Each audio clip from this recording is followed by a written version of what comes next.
Because, like I said in my intro, and like you rightly said, it has to do with the culture, the beliefs, and things that we have. Something that somebody might not have heard of before, or might have heard of before, but the person wants to see it and then feel it. And so, if we're able to make about $1.8 billion half year in 2024 through tourism, it tells you that if we should package it well and roll it out well, it is an area that can give us a lot of money. If we do it well, the youth who are engaged in Galamsey right now, some of them have stuff they can do with their hands. Now, if they realize that people who are coming from other countries will come and patronize what it is that they do, I'm sure they would forget about the Galamsey work. Go into some of these things, whether it is and make money, crafts or something, and then make some genuine, legitimate money that is not destroying the environment. So, for example, what came to mind was for me to ask to look around and find out what we have by way of attraction sites, even in the Ashanti region. One that came to mind was this Owabi Wildlife Sanctuary, and it says that Owabi, Wildlife Sanctuary Ramsar site is a unique natural reserve comprising a bird sanctuary and a lake formed after the construction of the dam to serve the people of Kumasi and all that. So we have this bird sanctuary where you have variety of species of birds. And you know that these whites love birds. Our kind of birds will be the wild type, I'm sure. So if we have put that place in a proper shape, where there's an entry where you pay something, where there's a guide who will take you around and tell you about the birds, how long their life longevity is, information about them, the birds. It is something, the National Geographic type of it is stuff. something, if well packaged, will get people attracted to Kumasi and say, let me go see it. Another bit has to do with what they call the Bobri Forest. Now, the Bobri Forest and Butterfly Sanctuary is a tropical rainforest offering natural massive trees. Massive trees, and the whites love some of these, vegetation, the greens. Wide variety of birds and over 400 plus butterfly species. What hurt me the most is this caption that says the Bobri Forest Reserve and the Butterfly Sanctuary is an ecotourism center in Ghana and the only butterfly sanctuary in West Africa. The only butterfly sanctuary in West Africa. And it has over 400 species of butterflies. How well have we marketed this? Again, what shape have we put these forests or sanctuaries in? That when somebody comes in, the person wants to see the various butterflies we have, can say, this is nice, this is appealing, and would run with it. You want to say something? Yeah, okay, have you finished? I have not. I would have gone on. But if you want to say, you can say something. I'll come back to more. Well, I think before we can draw people to these sites, we must first work on the people themselves, us. How many schools, organize trips to go to these places in the first place? We can talk about how the shape or the state of these, tourist sites. But what I have, observed over the years and in other places is mostly it's not really about the tourist attractions themselves, but there is something that has to draw people in, and then we can use what draws them in to go to the tourist sites. How many tourist sites do you know in Takoradi? Me, I don't have a lot of. The tourist sites I know are the slave dungeons and the like. Not Cape Coast to Takoradi. Oh, but they have the castles and the forts, and all those things are at the coastal level.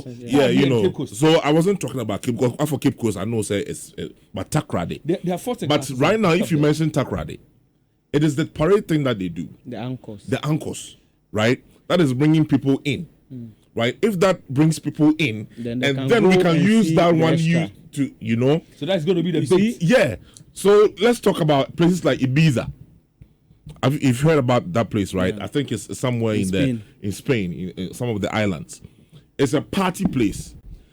I'm sure there are monuments and historic sites there that I know nothing about. But I know that anytime that people are talking about Ibiza, we are going there to do this. Now, when they come there, then we can use that as a bait for them to go to the tourist sites. That's why I was talking about in Kumasi, being the cultural hub, and also having that spirit of blowing things out to draw people in. If we can find a way to make that sustainable or make it more popular, then people will say I do say Kumasi, Bibi say koso.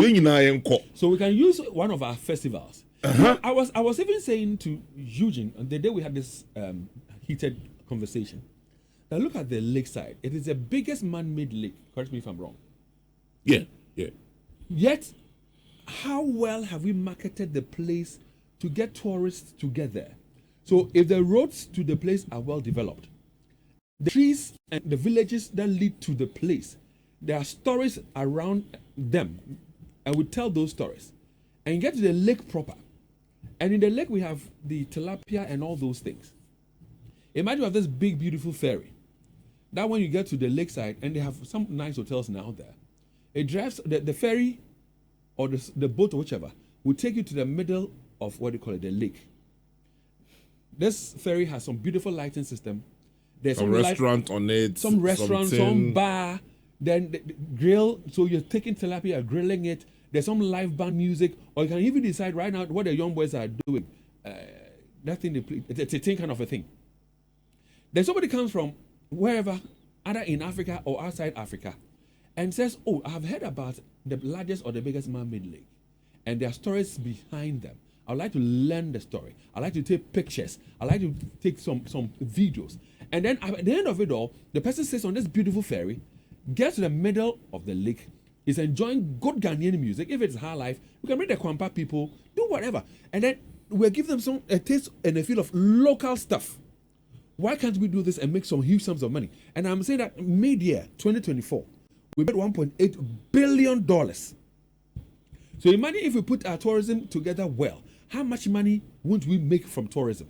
So why are we sitting down and allowing all these beautiful things to go waste? Whilst in Kenya, even flowers is an attraction to many. David, before I come with my point, let me do this. They are listening. So, David, you know, it's the birthday of Samuel Say of Newmont. Happy birthday is coming from your wife, Messinam Osei, and also she talks about your children, Essinam, to Essinam Fafa and Nkunim and the family. They say happy birthday to Mr. Same Osei of Newmont, Ghana. Now, David, the last one is also from Mr. Echampon, Emmanuel Echampon, who is a teacher at Prempeh College, and the wife, who is a midwife at the Fijasi Hospital. She's called Mrs. Florence Amputi Emefa Echampon. Also, happy birthday to you. Now, David, I think that we are maybe limiting ourselves to just monument.